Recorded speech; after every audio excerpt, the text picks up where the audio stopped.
Pokwang nagsalita matapos masangkot ang kanyang kapatid sa pananakit sa isang mag-ama na nagtatulak ng kariton. Okay na sana, tinagin ako.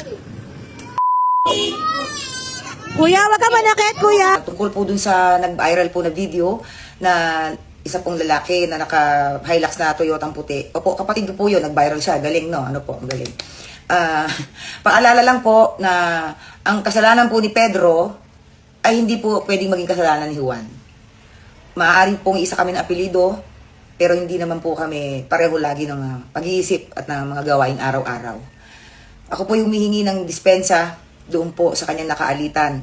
At lalong-lalo na po doon sa anak na babae. Pasensya ka na, iha. Dadalawin kita, ha? Wait lang, ha? Pupunta ang tita po ako dyan. Pasensya ka na. Hindi po ako natutuwa at hindi ko po dapat kampihan yung nangyari po doon sa kapatid ko.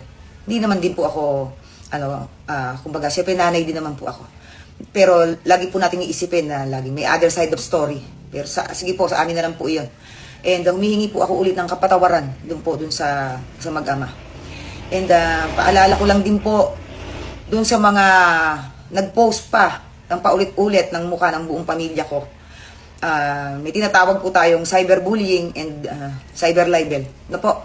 May mga and gusto ko muna pasalamatan pala yung mayor namin, Mayor Junjun Inares. Maraming salamat po sa pag-ayos ng problema. And pasensya na rin po kayo. Humihingi po din po ng paumanhin po sa aming mayor. Doon po sa mga ibang politiko na nakisakay po, na hindi naman taga-antipolo, nakakaloka. Na nag-post pa kayo, sir. Minak, sino kayo? Doon po, taga-Bicol kayo eh. Ingat po kayo kasi mambabatas pa naman kayo. So alam po ninyo dapat po yung tinatawag nating cyberbullying, sir. Okay? Pinost po ninyo yung mukha ng buong pamilya ko.